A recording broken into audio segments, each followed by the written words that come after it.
When I had him, I was the day before my due date, and I sat on the ball a tiny bit. This time I tried to really go into the contractions a little bit deeper. And my first birth, it was I think 45 minutes after my water broke that he was out. Yeah, I started feeling him coming out. This time I felt a lot more intuitive with it, and I just reached down and tried to support myself a little bit. I had my children on the floor. I was on my favourite blanket that my grandmother gave me on the floor like a cat.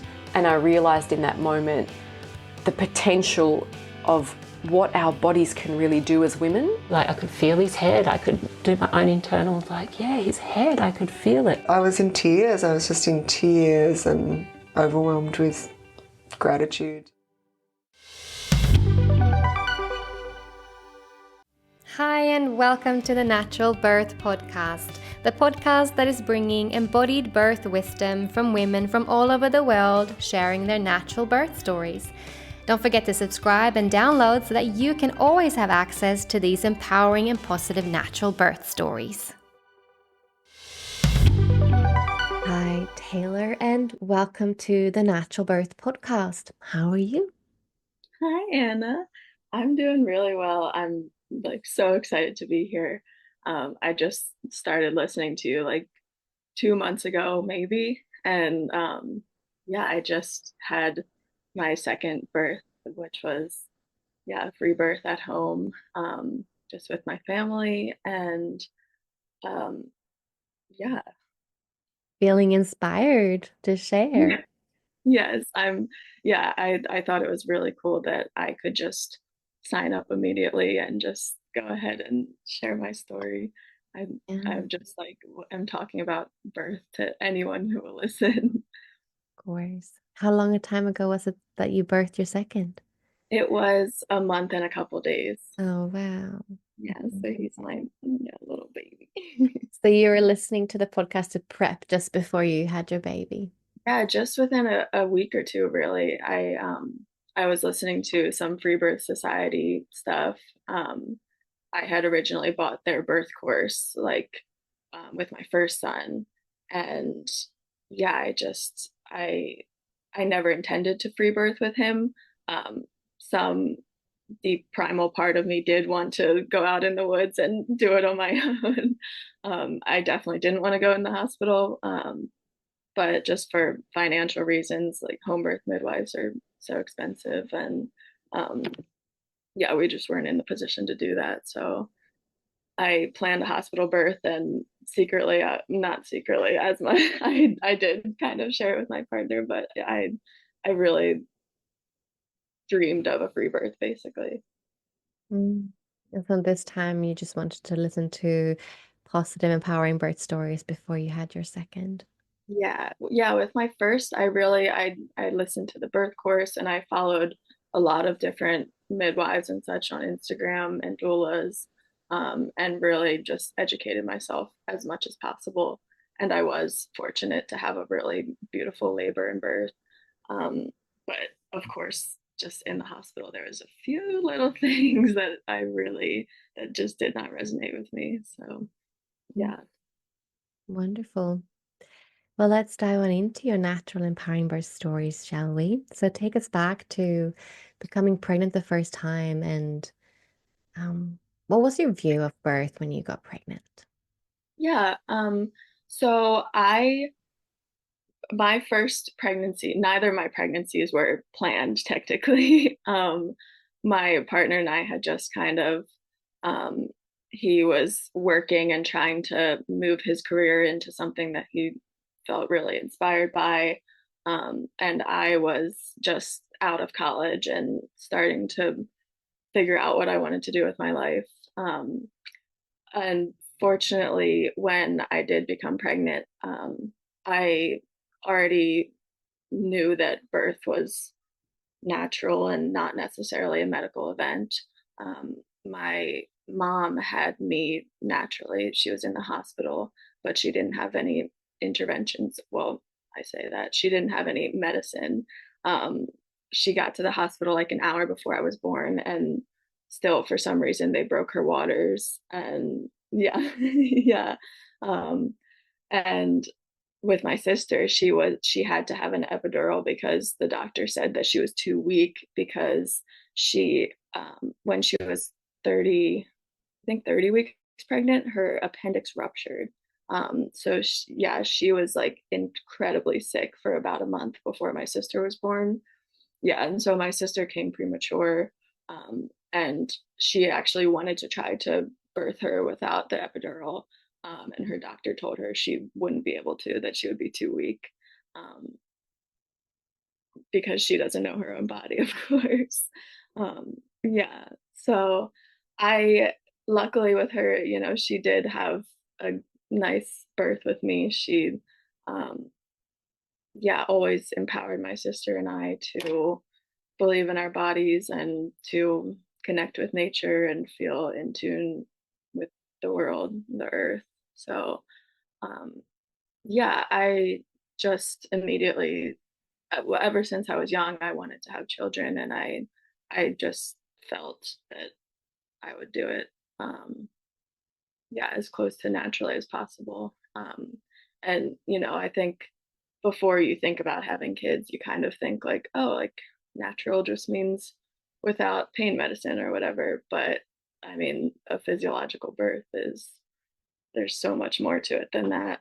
Um, and I really just, with my first pregnancy, I just delve in, and um, I stopped working like maybe 4 or 5 months before I had him, and I just really tuned in and just learned as much as I could, um, and mainly just did a lot of like fear work. Just tried to work out um, what felt scary to me, and um, just tried to let go of expectations and the anxiety of it all. Yeah, and just yeah. Beautiful. So, do you want to take us to, the early signs of labor approaching for you? Did you have Yeah. any signs, or did it start with the bang? No, I did. I had some signs. So, about 2 days before I went into active labor, my mucus plug started coming out.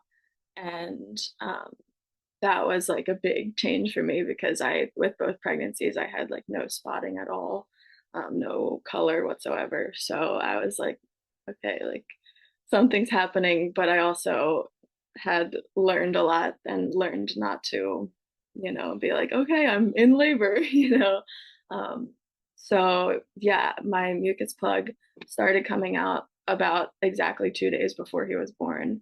And then the next night, I had most of the mucus plug come out, and it was more of a bloody show and everything. So that night, I was having some, I wasn't calling them contractions. They felt similar to, Braxton Hicks, but um, a little more regular, like maybe every 30 minutes or every hour. And I hadn't packed my hospital bag yet. So I had been like up for hours that night just packing, thinking about what I want to bring because I knew things were going to be happening whenever, I was, when I had him, I was the day before my due date. Um, yeah. So, um, yeah, I was packing, and I'm usually a very night owl kind of person anyways. So I was up until about 2 a.m. And I wound up waking up around 4:30 a.m. and I was feeling some tightenings and I was like, okay, like something's happening for sure. I wound up trying to lay down through them. Of course, I had 2 hours of sleep, and I couldn't immediately. I was already like feeling them about, I think right off the jump, it was about 4 and 5 minutes apart, and they were pretty intense already. Um, so I was trying to lay back down. That immediately, the first contraction, I was like, that's super uncomfortable. And with my first labor, I wasn't able to like lay down or sit down at all, which I'll get to because in the hospital they wanted to do the intermittent monitoring, of course. Um, so I got up immediately and went to the bathroom and just um, tried to let my partner sleep. Of course, that's what they tell you to do, you know. And I it I just didn't expect labor to start up as quickly as it did. So I wound up waking him up pretty immediately, and we were about to go out on a walk, just to get moving around. That's just what felt natural to me. And of course, it started raining right then, and this was in February, so I was like, okay, we're not gonna go on a walk. Um, and for me, like pretty right off the jump, it was pretty intense, and I was like in some beginning stages of labor land, like pretty soon. So the timing is like very weird for those next few hours. Um, I don't remember doing much. I remember trying to sit down through a few contractions and just hating it, and just needing to sway and like already just kind of vocalizing a little bit, or a good bit actually. Um, and yeah, think so we basically, in my mind, I was saying, okay, like maybe we will go. So I was about an hour away from the hospital, and there's traffic sometimes as well. Luckily, it was very, very early. Um, so my plan was to go to a park and like near the hospital and potentially labor there for a little while, um, which, you know, isn't ideal, of course, but it's just what I wasn't able to have the home birth. So we planned to do that, and pretty much right immediately, like once we were getting in the car. So I like got a shower, and my I remember like my partner like took a picture of me like laboring, like he just like snuck a picture, and I'm like contracting, and like that's like one of the most beautiful memories, you know. And he snuck in when I got a shower the second time for my second labor, and took a picture again. And yeah, those are just really cute. um but I was having pretty intense contractions at this point, and they were, like I said, like 4 to 5 minutes apart. So yeah, we just like, I was like, okay, like the whole try to labor at home as long as possible thing is kind of out the window. Like I need to get there, because just the thought of sitting down in the car for an hour um, was excruciating. So I got a quick shower. My partner was still like packing his stuff really quickly. And then he wound up setting me up with some pillows in the back seat, and I was trying to just sit on a bunch of pillows, and that was never going to work. So I wound up just laying across the back seat. And yeah, so hour-long car ride, like he's like, should I talk to you? Should I like play some music? And I'm just like, I cannot talk to you, like even between contractions at this point. Um, Things were so intense right off the jump, and part of me, like I almost had a moment, like one of those thoughts that you have in transition, like because I didn't expect it to be so intense right away. I was like, I'm not going to be able to do this for 24 hours or whatever, you know. And I was like, that was the only moment that I had like one of those thoughts. Like it was before we even got in the car, before we even left, and I was just like, I yeah, it was just so intense already. I just was like, I shouldn't have ever gotten pregnant. I'm gonna have to get this baby out of me somehow.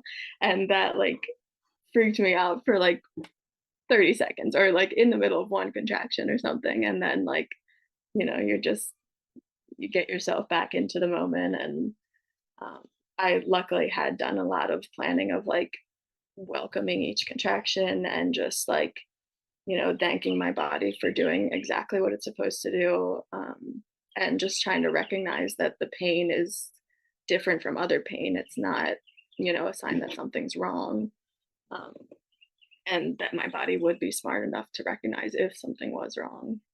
So I brought myself back together, and that was just like one little moment. And so we wound up getting to the hospital around 9:30 in the morning, and I totally like didn't even consider trying to go to this park or anything. Um, I was just totally in it, and um, knew that for my first birth, I did feel like I was safest at the hospital. That was just where I was at the time. Um, so yeah, we got there, and it was pretty just like chaotic from the beginning, just obviously not what you want for birth. It just the hospital just it just felt so just weird just walking past all of these different people like while I'm stopping and having contractions. It just felt very unnatural to me. Um, and so they put us in triage pretty quickly, luckily. And I let them check me. I was 6 centimeters and my bags were already pushing out. Um, so that, felt good to know that at least. Because I had no idea. I was like, maybe I'm 1 centimeter dilated. I really like, I think that was a little bit of a fault of mine, just like planning for such a long labor and then like being a little freaked out that it was going so quickly. Um, but yeah, they got me into a room right away. And then, yeah, well, when we were in triage, they were like, okay, so I didn't have my birth plan with me yet. My mom was going to be bringing it. And yeah, my nurse, like, she kept asking me all kinds of questions. The person who checked me in asked me my height, and then the nurse asked me my height. And I'm like, I'm literally in the middle of a contraction right now. Like, it was just so odd to me.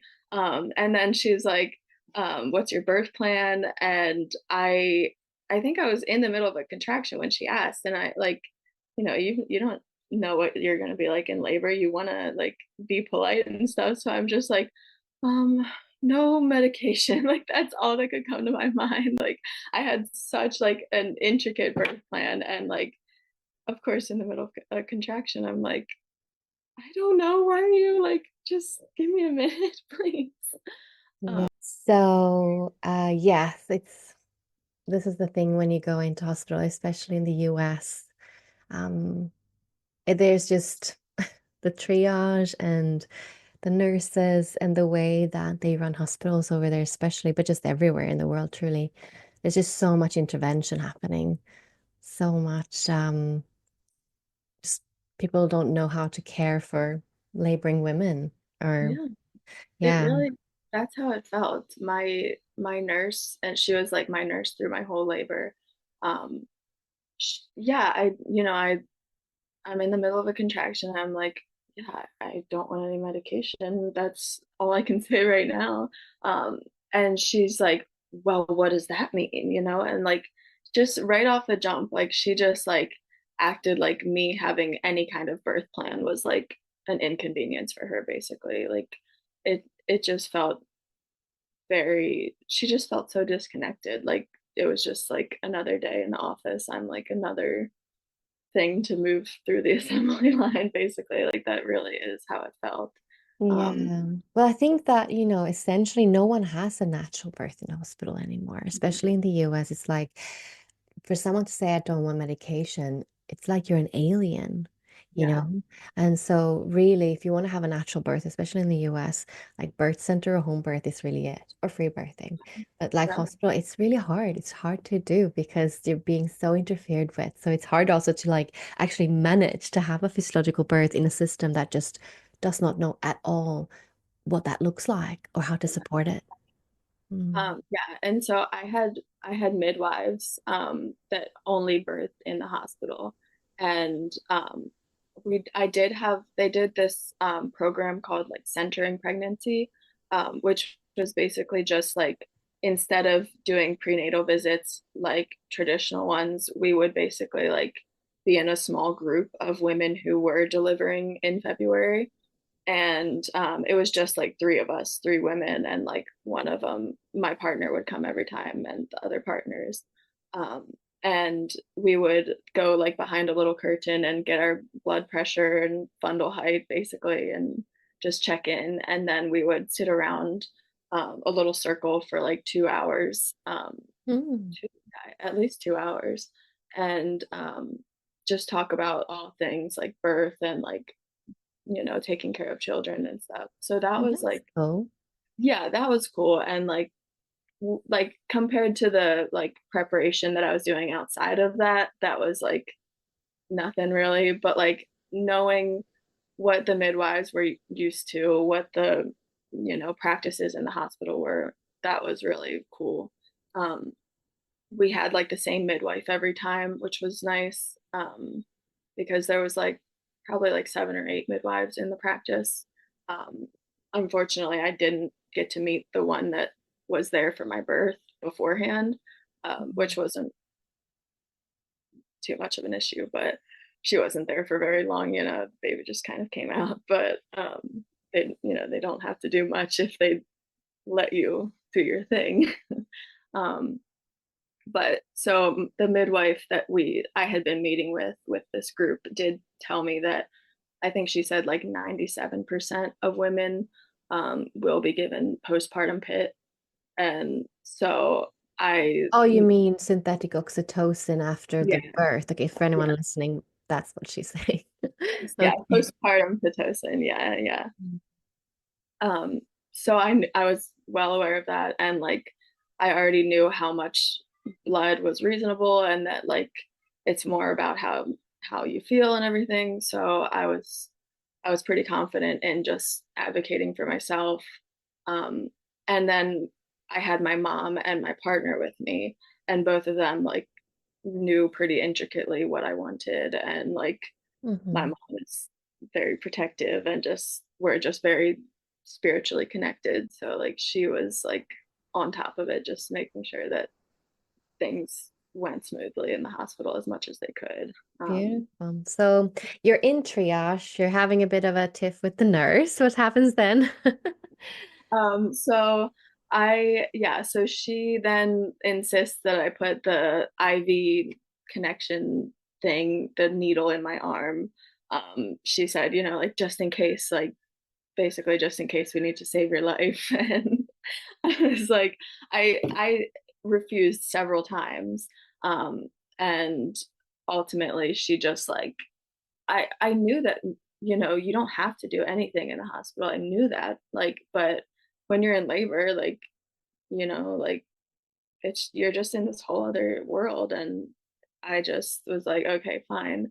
And um I even said like I really don't like needles. Like I, and I'm not planning to get any medication. I don't see why this is necessary. And she was like, oh, well, just like put some tape over it so you can't see it. And then of course, like when they did that, like the tape made it like even more uncomfortable.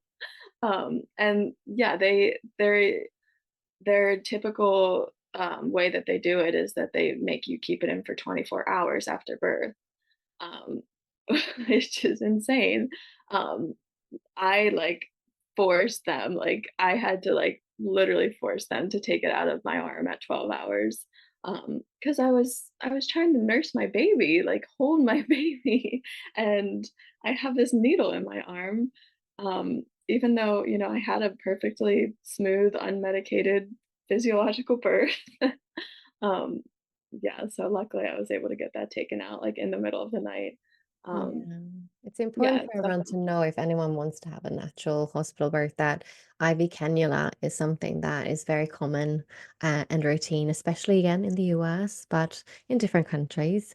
Um, and it's really in case of emergency. And the thing is, you're in a hospital, so you're in the perfect place for an emergency. Everyone's very quick and they can do stuff when that's needed. So it's not something that I would recommend at all for someone wanting a natural birth. It does cause us pain, and that interferes with your hormones if you're wanting to have a natural birth. the reason they want to have it postpartum is again in case you bleed, so that prevention of like postpartum hemorrhage, and that they would easily access your veins in case. But again, like if something happens, you're in the hospital, like you're in the place where they can do these life-saving measures in a blink of an eye. So why there's just no reason why. Anyways, you got it in your hand. Are you then invited into the birth suites? Yeah, but I also just wanted to mention I have heard that like also when they give you like fluids, if you're too hydrated, that it can kind of like dilute your birthing hormones. Um, just Yeah, if you have well, too it's much fluid. not good. And that's also like you shouldn't give someone fluids just to give someone fluids. Like if someone I had my really is, coconut water and like my water, I was like prepared to stay hydrated as you need to be when you birth, but a woman should be able to drink her own water and know how much she needs in her body. yeah, if someone's really, really dehydrated, there's absolutely a point to give fluids, but if not, then she should not. It's not a good idea for many reasons. Just it's again a strange thing that's common in the US to do. Mhm. Mm. Yeah. So luckily I advocated to not be hooked up. They really wanted to give me fluids and there was no reason, absolutely no reason for it. So I got to my room. Um, they want to do like 20 minutes on the monitor and then 40 minutes off. And they make you sit in the bed for that. And like I said before, like sitting was like a no-go for me, like absolutely not. So I like looking back, like I have no idea how I got through I got there at 9:30 and I had my baby at 1:10. So for several hours they were making me sit down for 20 minutes at a time. Um, and I really don't know how I got through those contractions. I luckily like I was pretty far into labor land and I was just kind of like just moving through things and just very like internal and kind of disconnected with my surroundings for the most part, even between contractions. Um, but yeah, like of course, like having to get hooked up every 40 or every hour, like I'm Yeah. yeah, I kind of do wonder if like if I hadn't had to go to the hospital, if my birth would have been quicker. Just because when I was in the car on the way there, I it was pretty unbelievable. I was already like feeling pretty pushy and like I was starting to really have like the contractions down through my legs and I just like it wasn't an urge to push, it was like the literal like my body like is pushing like it and it I wasn't like yeah, trying to like push the baby out or anything. It was more so just that like I could feel my I was just like tensing up without even doing it myself. Like it's really hard to describe. Like um I didn't have that with my second baby. It was more of just an urge to bear down. Yeah. But Well, it yeah. also depends on how your baby's lying. Sometimes you get that urge earlier. So when you got in, you were 6. That doesn't mean that you went further along in the car. We can close up as we move and we get, there's bright lights and new people and all the things that happens in hospital and triage and just moving from your home. But also it depends on the baby's lying and you were lying and how you were navigating the space, how the baby pushed on certain nerves and what happened inside, right? So sometimes the baby's a bit more posterior, you can feel that a bit earlier as well. Um, but yeah, I also want to say with the CTG that really it's not an evidence-based tool at all. And actually having it been done to you so often, I mean, it's quite a miracle that you had a natural birth in that scenario because you were so intervened with. And yeah, maybe if you were just at home doing your thing, you would have birthed earlier or not. I guess we will never know, but yeah. being so interfered with definitely affects you. And again, CTG has no evidence around it at all. It actually causes more, usually, intervention and higher risk for cesarean, instrumental birth, and so on and so forth as well. So Yeah. you had a fairly quick birth though in the hospital. Do you want to share a little bit about that before we go on to your most recent birth that was very different, I can imagine? Yeah. Yeah. So fortunately, yeah, both births went very like quickly, and I felt confident the whole time. Um, I Yeah, so I wound up going back and forth to the bathroom a good bit because I was trying to pee and it just like wasn't happening because I guess he was just so far down already. And luckily, like I didn't really need to go in order to birth, and I just went afterwards. But yeah, I was one time, I guess they had just unhooked me and I really needed to get up and I went into the bathroom and um yeah, I was having this pushy feeling for like yeah, a good bit. Um Luckily I don't my nurse was kind of in and out for a few hours there, but I don't like remember interacting with her too much just besides her like hooking me up and um yeah, so I wound up going to the bathroom and I got this crazy urge to push while I was sitting down trying to pee. And my water broke. And it was one of those giant gushes. And I was like, that's definitely my water. And this is where things get crazy. Um, my son had his first bowel movement, bless you, and yeah, so my nurse came in and she had told me like if you feel an urge to push, like let me know.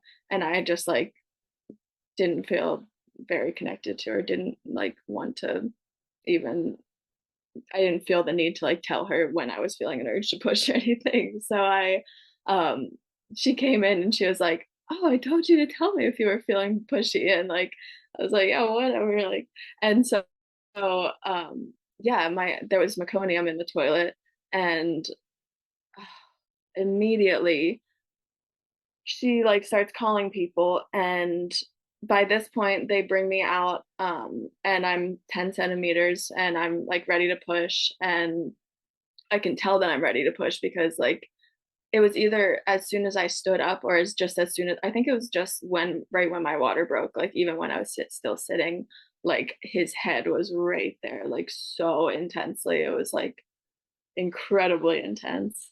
Um, and so like them checking me at that point was like super uncomfortable and like luckily like they just did it quick and they didn't do it during a contraction, but um yeah, they like had to check me and make sure I was allowed to push. And yeah. Um, so she calls in like I think four respiratory therapists because, meconium, like the whole aspiration thing. And like I had done my research beforehand. I felt confident. It wasn't like it didn't look like thick meconium. It was just like kind of like brownish grayish, like pretty watery still. Like it didn't look like anything crazy. And they had been monitoring him the whole time. So they knew that he was breathing beautifully. Um, Well, he but wasn't breathing. He was having, he good was flow through the placenta. No breathing yet. Yeah. So who you call in hospital is like pediatricians and NICU or special care nursery, midwives or nurses to be standby because everyone's very scared of meconium. And as you say, usually it's fine. Usually it's just a mature baby having his first poo. It's if a baby is distressed, then there's something else going on with that baby combined with meconium. That meconium can be something that you would be worried about. But just because a baby has had a poo doesn't mean that that baby is stressed because that's what you're worried about. And what you are mentioning, because they did do CGG all the time, that they knew and you knew that the baby weren't stressed. But at the end of the day, also, just because the CTG says that, some babies come out and they were distressed. And a lot of babies who on the CTG look distressed are not distressed. So it's a very silly tool that does a lot of damage instead of anything else, really. Yeah, and so they could have like, had the people just wait outside of the door or something, but I was yeah, I think they tried to tell me to like lay down and stuff, and like luckily my mom was just kind of like, "Oh, like maybe you want to try like get on your hands and knees," like and she like told them like put the bed up, like let her like lean over, and like that's just exactly what felt right for me. So I'm like on my hands and knees, pants are off at this point, and there's just four random people like walk into the room, and like they're just having conversations, and I kid you not, one of them like answered the phone. It was just talking on the phone in the room. And like my partner was so mad, and like luckily I was like pretty just out of just dissociated, not dissociated, but just laboring as you do. So I was annoyed, but I was like, I'm birthing a baby and that's just what's happening, and these people are here, and that's unfortunate, but it's fine. Um yeah. So um yeah, the midwife comes in, and like yeah, I guess I just like started pushing pretty right off the bat, and I don't remember the feeling of like him coming into my birth canal that time as much. I just kind of um yeah, so my contractions were like some women will say that, they kind of like stop or like give you a breather. I noticed when I was like leaning over the bed, and I would like move my bum up. I noticed that like they would slow down and like let me breathe. And then like if I move my butt down towards my like heels, then they would like be incredibly intense, and just it was just helping me birth the baby. So I like spent some time like up over the bed, just like trying to take a breather. But yeah, he was coming pretty quickly, so I started pushing, and I could feel him coming down a little bit. And I when I got to the point of the ring of fire, I basically like my midwife kind of just said like, you have to move through that discomfort kind of. And if she wouldn't have said that, I'm pretty sure I had a pretty minor first degree tear that didn't need stitching. But if I would have let him kind of like go down and up a little bit more, I don't think I would have torn. I might have, of course, but just just her saying that little like, oh, you're gonna have to move through that discomfort. Um, I really do think that I just giving it a few more contractions would have made it a little bit better of an experience. Um, and both times the ring of fire was really super intense, but it I think it was I wasn't quite ready. I was within minutes I would have felt a little more ready, but I was about to push my first baby out for the first time. And um yeah, I think that little bit of coaching just felt like it just wasn't right. um yeah, so I just pushed through it, and um yeah, it was very intense, and his head came out within I think the same contraction, maybe his body came out. um and since I was on my hands and knees, I didn't have a moment to like be like, okay, I just pushed my baby out. Like I lifted my leg over the cord and said like, give me my baby, because they were planning to take him and make sure that he was breathing well and everything. Luckily they put him on my chest, and within 30 seconds he cried, and you could tell straight away that he was totally fine.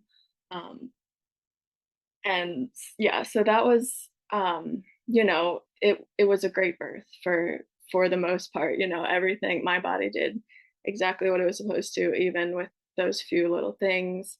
um I let me think. I Within like as soon as they cut his cord, I did tell them like delayed cord clamping.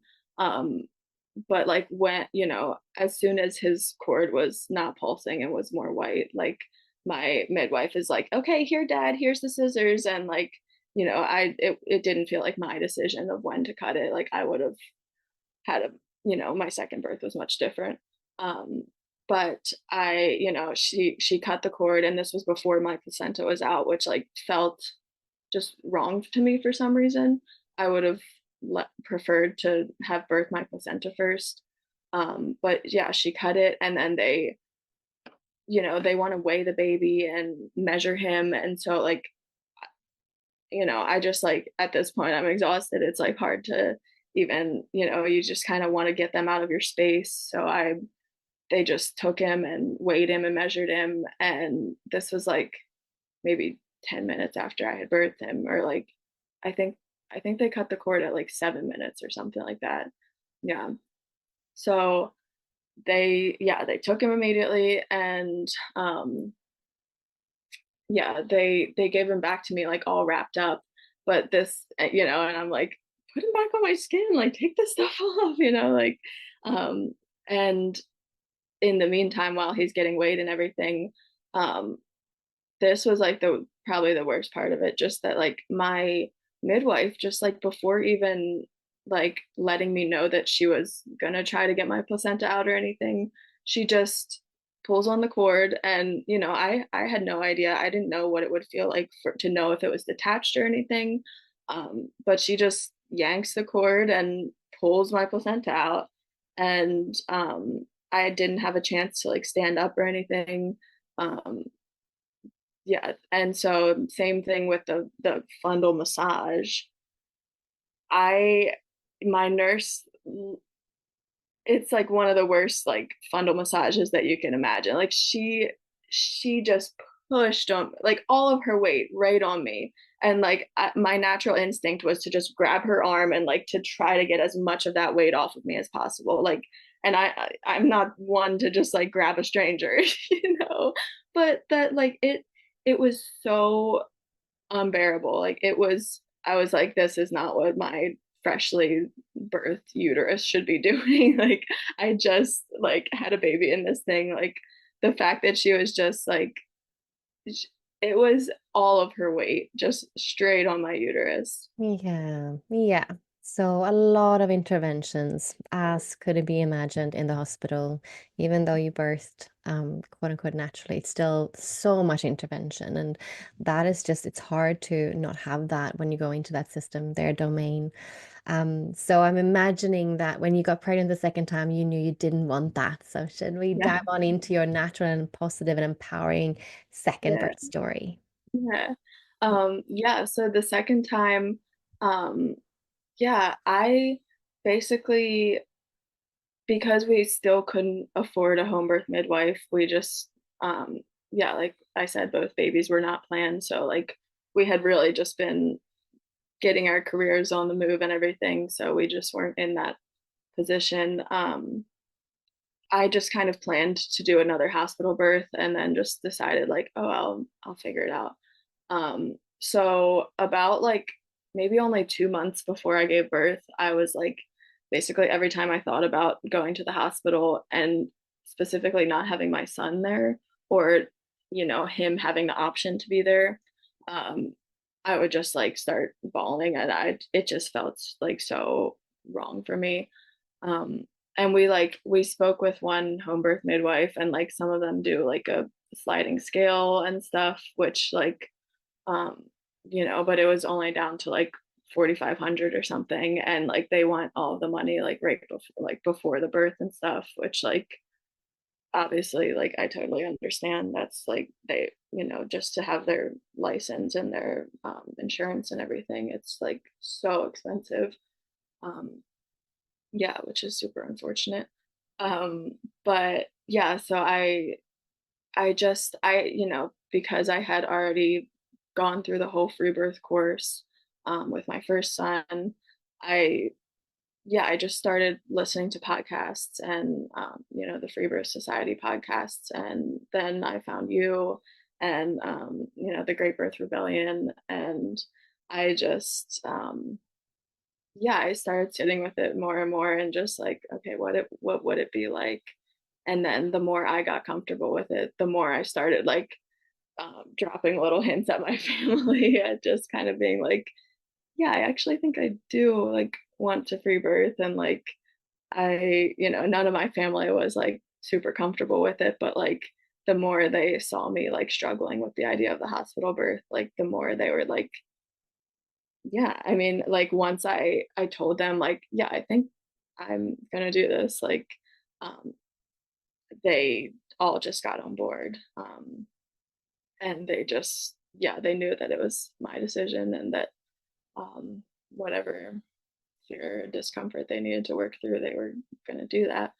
Um and yeah, so I right now we just recently moved in with my mom and sister. So um yeah, we were all like, my mom was like waking up in the middle of the night and like making a list of like, oh, like how does this work, how does that work, like what do I like she I told her like, please don't feel like you need to be my midwife, like that is not what this is about at all, like but she's my mom and she definitely wanted to like just prepare herself with some knowledge of a few different things.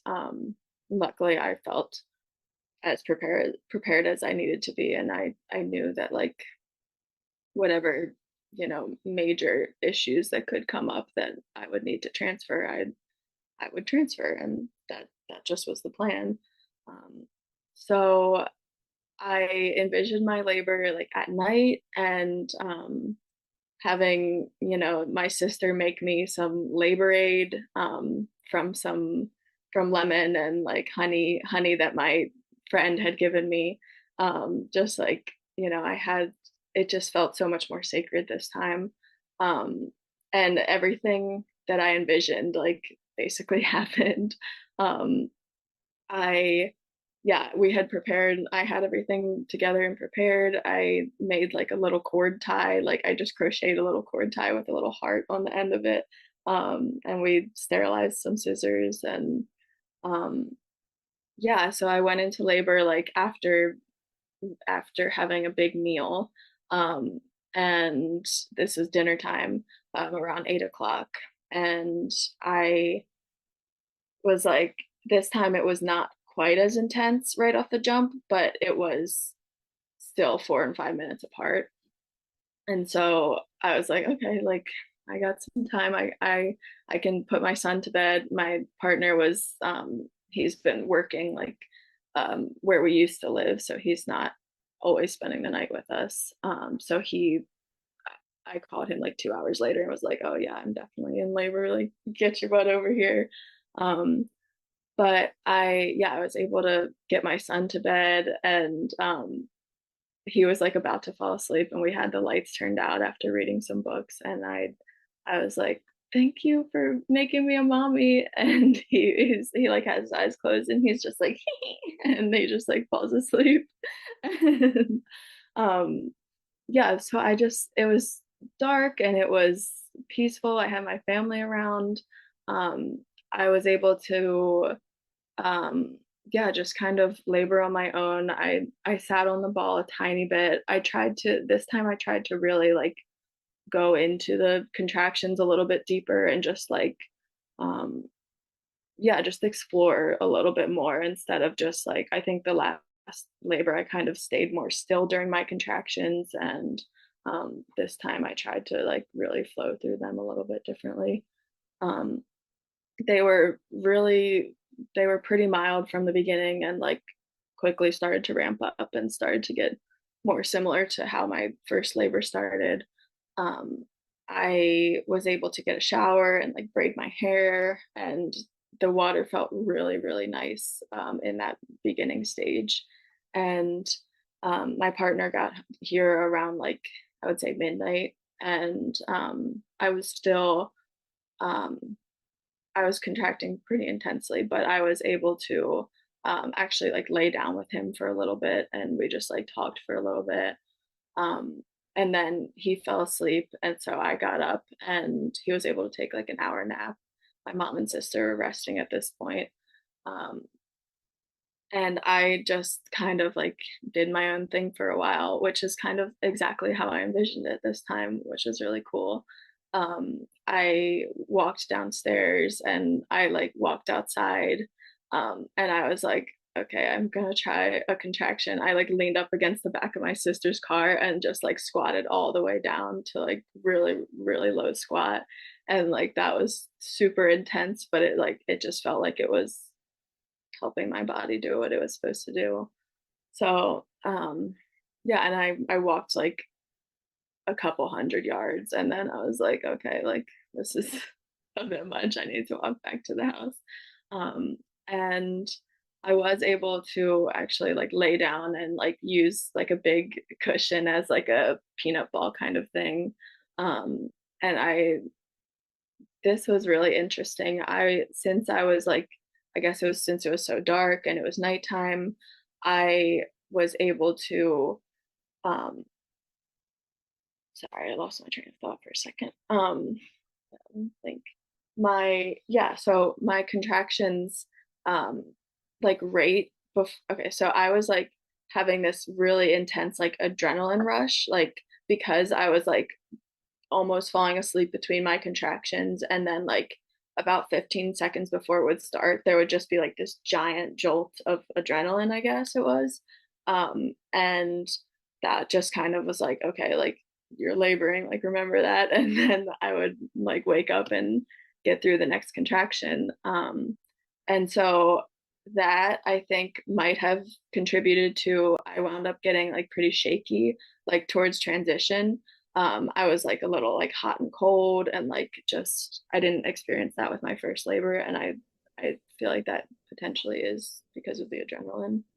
Um, So, adrenaline is actually a part of physiological birth. As we come closer to transition, as we come closer to the bearing down process, we get a surge of adrenaline to kind of give us that, alertness, get us back into our neocortex, get us into like the powerful energy we need to be in as we birth our babies. So that's actually a very normal thing to go through. That is a perfect hormone cascade of your labor and birth to get that surge to like bring you into power as you're, birthing your baby. So, and being shaky is a part of that, yeah, shaky, and and cold. it didn't feel too intense. It just felt normal kind of.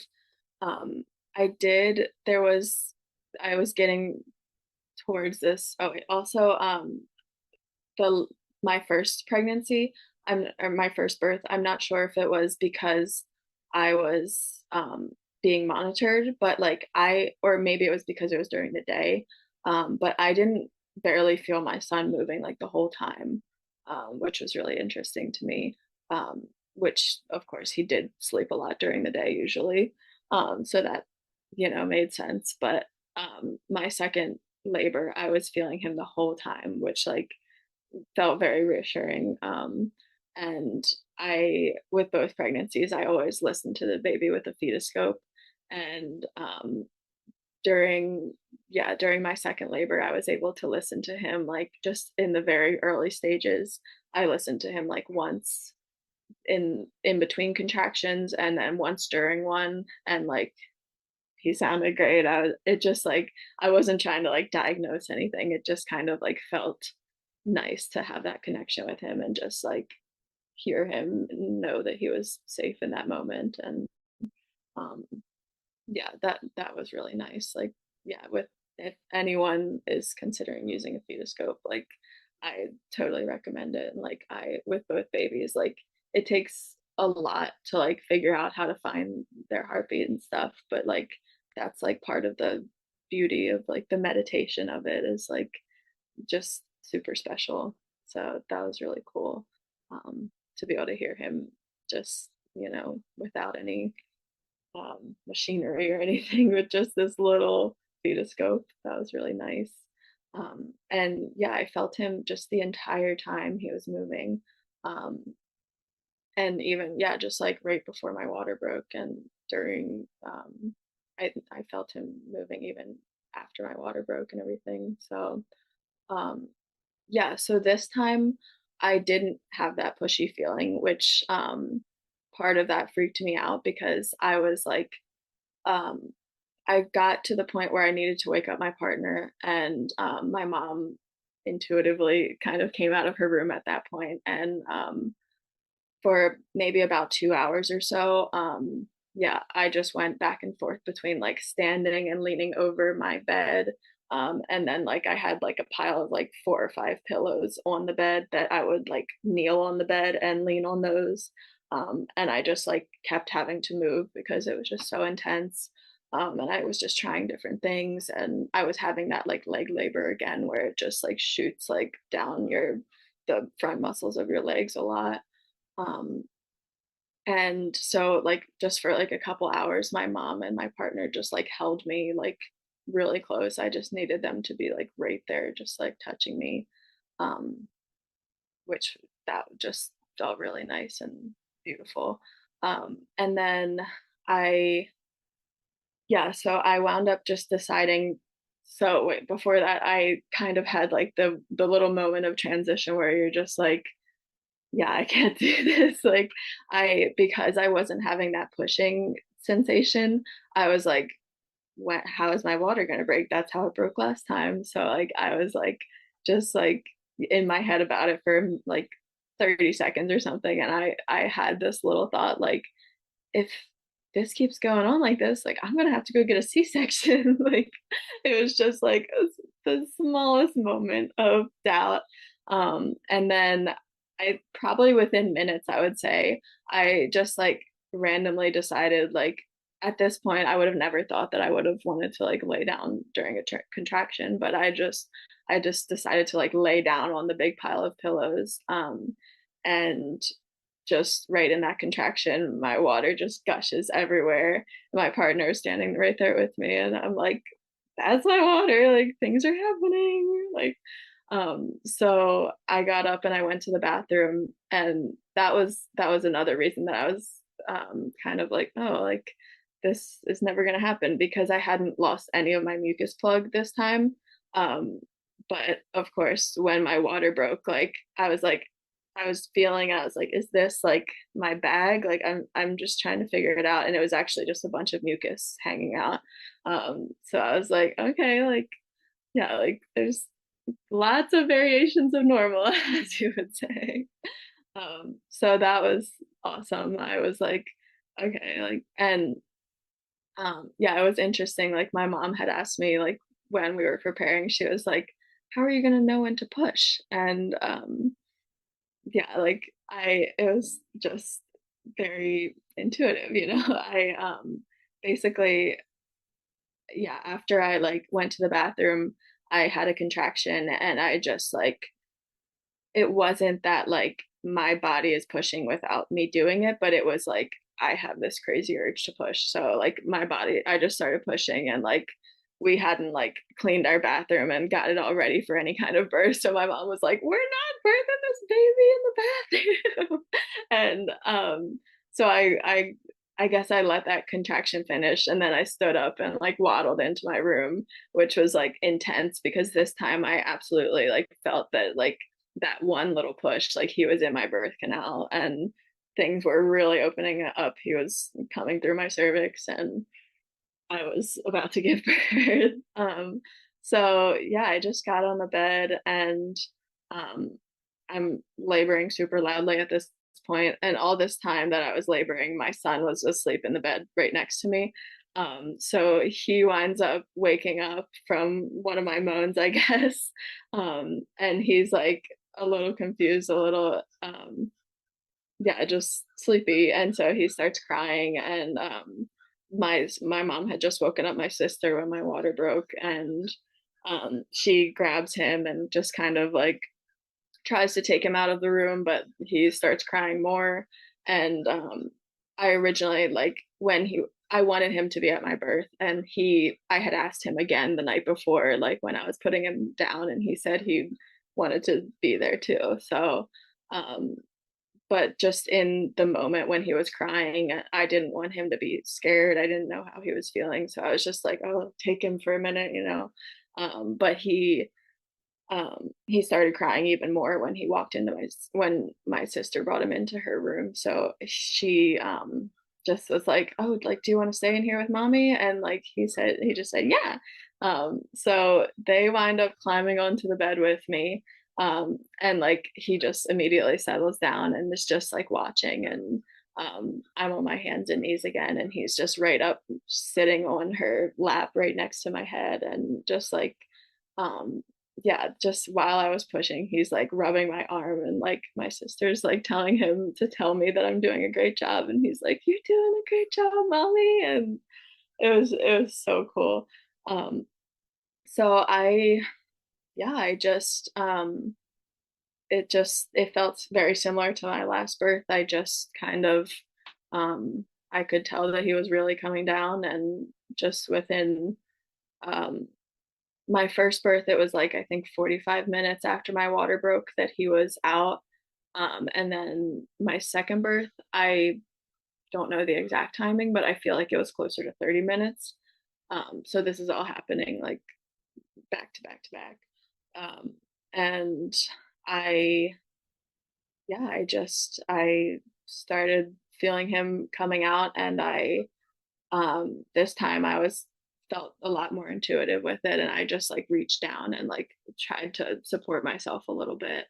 And um he was yeah, he was crowning, and I just let it happen in a little bit slower of a time, just a few more contractions, basically, like I felt like I needed for the last one. And um yeah, like his head started coming out, and like as soon as his head was out, like up to here, like his lips, like we heard him like do a little squeak kind of. And like my mom and partner are both back there like with their flashlights, like because the lights are totally off, and like they're like trying to see what's going on. And yeah, he was ready to come out and just ready to breathe right away, which was super great. He as soon as his head popped out, he started like wailing like before his body was even out, which I did not expect. And then his little arm like shot out, which was interesting. And I didn't really like feel that. Like it didn't feel, any different really. It didn't feel any more intense or anything. Um, and we have pictures where it's just his head out, and like my sister and part or not my partner, my sister and son are in the background. Like my son's just like looking at the camera, just like his face is just so funny. It's like a 2.5-year-old watching birth happen. It's so cool. um and yeah, he came out and he just immediately was wailing. There was a big gush of more water that came out with him. And um yeah, this time it was really cool because last time, since they were maybe going to take him since he had meconium, I just immediately had to flip over and just like had to be like, "Mama bear, like give me my baby." And this time I had a moment where I just like, my mom was like, "Turn around, take the baby." And like I just like looked up at my sister for a minute, and she hasn't had children yet. She's never seen a birth. So um I was only able to have two people at my last birth. So um she just like was looking at me with just like, she was so just in awe of like what had just happened. And I was able to just like take that moment to just like look at her for a second and just be like, okay, like I just gave birth, and like now I'm about to meet my baby. Like just like separating the moment for a second, it just like felt so just so beautiful. And I just flipped around and took my baby. And yeah, he was crying beautifully. He was perfect. He was just, they were both absolutely covered in vernix. Um, and yeah, it was just so like calm and peaceful. And it took us a while this time. I kind of had a little bit of like fear or apprehension around birthing my placenta because I really didn't feel like I had birthed my first one. Um, just my midwife had yanked it out of me. So I didn't know exactly how that was going to go down. And also in my first birth, my nurse, even though she knew I didn't want any medications, she did really try to force.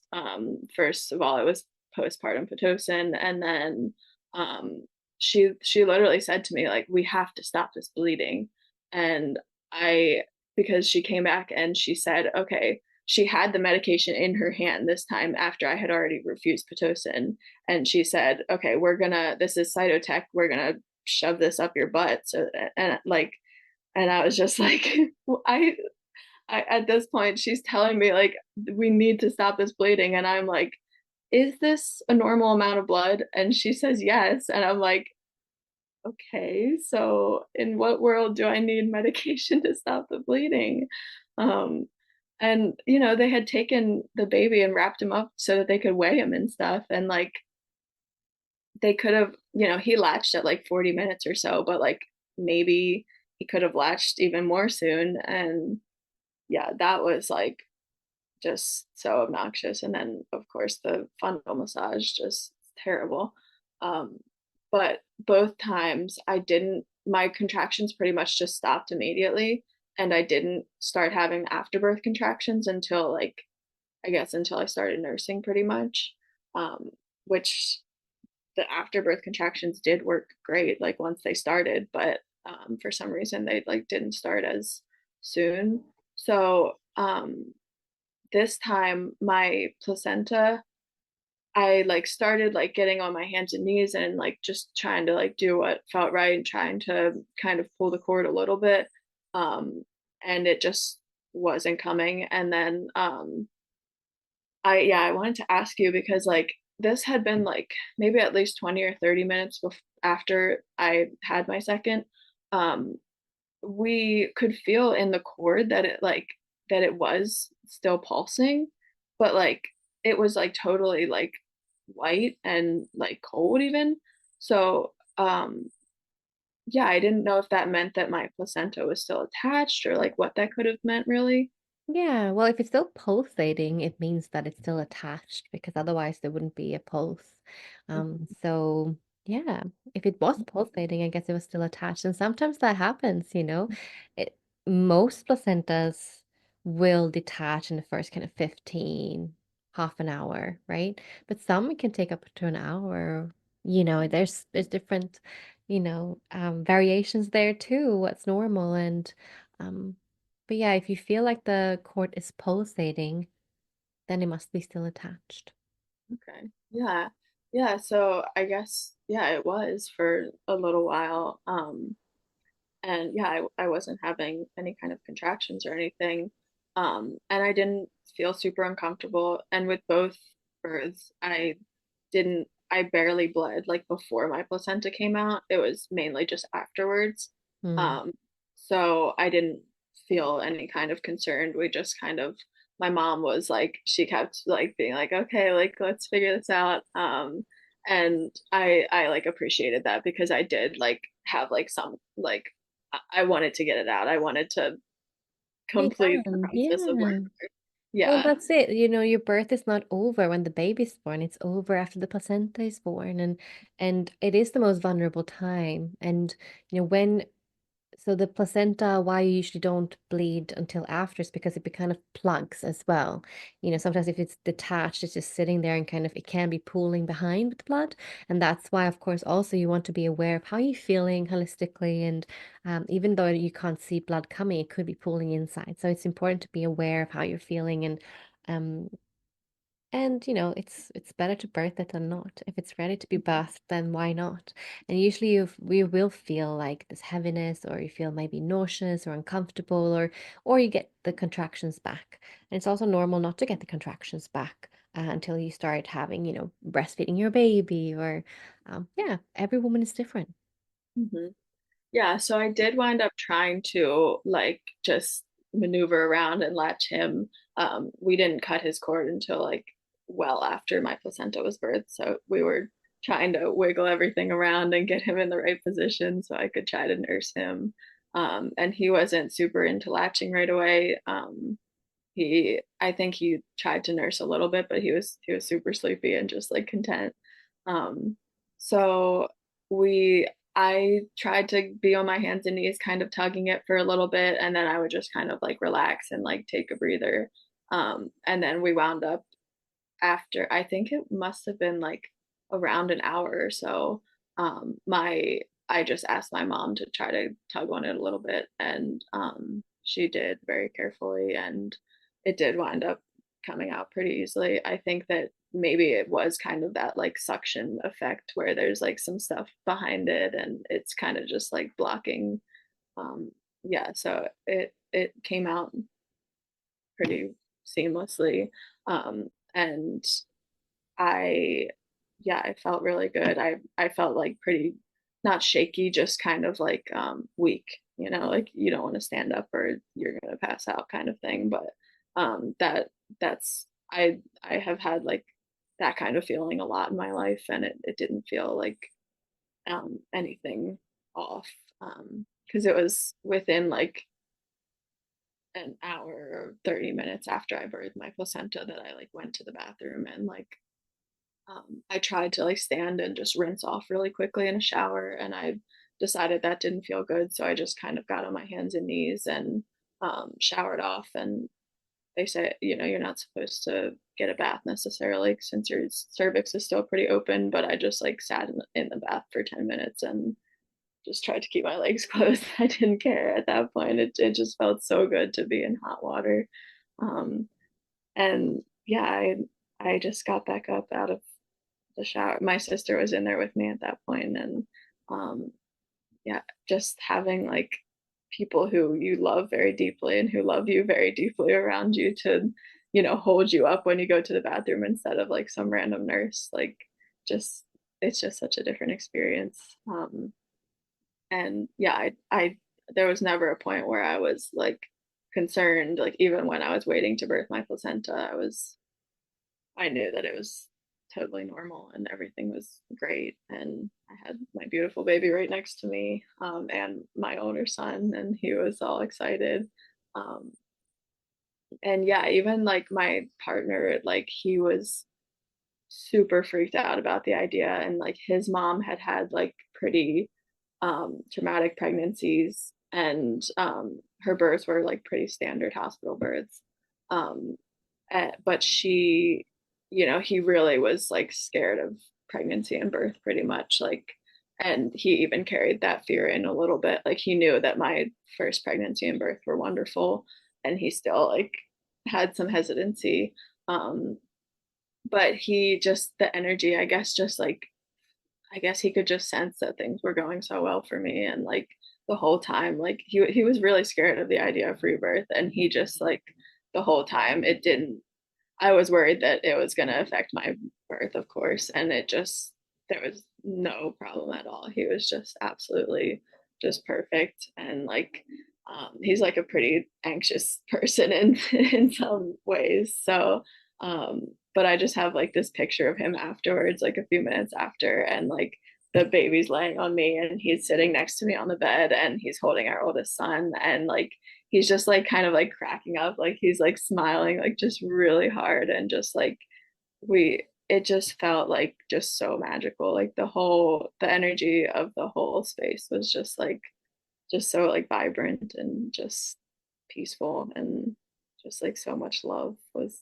swirling around that room. It was really cool. Oh, that's so beautiful. Love Yeah. it. So, if you had a first-time mama in front of you right now who's about to have her first baby and she really wants to have a natural and empowering birth experience, what advice and pearls of wisdoms would you give to her? Yeah.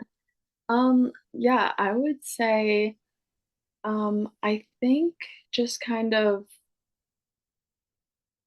having having an expectation of how things are going to go, in terms of like knowing that there's so many possibilities. And then yeah, because so I kind of was like, oh, there's so many possibilities, so I should plan for this crazy long labor. And so like I said with my first birth, like when it started out just like, yeah, just really intense, I was like, oh, if this is going to be this intense for the whole labor and it's going to last who knows how long, then like, am I going to be able to do this? So like, um, just being in the present moment and saying, okay, like this is intense now. I might give birth in an hour. I might give birth in, whenever. Um, just knowing that, yeah, maybe if labor starts off quickly, you will give birth sooner, but still trying to like stay in that, like in that moment pretty much. And just not fearing what's coming next. Which is easier said than done, of course. But I think really just focusing on each single contraction, and just welcoming it. And um, this time around, I was able to kind of go through a little bit of the slower phases of labor, which was really nice. And I was able to just like, when I was in the shower and just like laboring by myself, I was able to talk to the baby every contraction and just tell him like, you're doing beautifully, I'm doing beautifully, keep moving down, this is exactly what's supposed to happen. um yeah, just figuring out how to stay exactly in the moment that you're in. And then also just um yeah, just not letting other people's expectations of how labor should go um, interfere with you, because there's like, yeah, just so many people have so many different ideas of birth, and um, most of them aren't based on uh, physiology and the sacredness of birth. So really, yeah, just connecting with my body as a spiritual being, that I am able to connect with this baby. I grew this baby. I'm able to birth this baby. And um, in most cases, in most situations, that is the case. Every single woman who came before us in our lineage has birthed a baby. And if that doesn't show you that we are meant to birth, then like, I don't know what does, like that's how every single one of us came here. And um, yeah, even if you're planning to, even if you don't know what your plan is, I didn't tell myself that I wouldn't get an epidural. I just thought that that's not what I wanted. But I didn't know how labor was going to go, so I thought maybe, who knows, maybe I will feel like I need one, and like that's okay too. But um yeah, just knowing that um your body is so smart and so capable, and that, yeah, labor usually produces a healthy mom and baby if you let it. I think that's really important. And yeah, just getting comfortable in the what ifs as well, because um, yeah, positive outcomes don't always happen even in physiological birth. And so like, yeah, I'm just trying to say like, whatever birth you're going to have or planning to have, um, just getting comfortable in the discomfort of it all and the intensity of it all. And it's like the biggest spiritual transition you can go through pretty much. So no matter how you do it, so you should, if you feel so inclined, just let it be that beautiful, huge moment that it's meant to be. Mm, thank you so much. Thank you for coming on the podcast and sharing your birth stories with us. Yeah.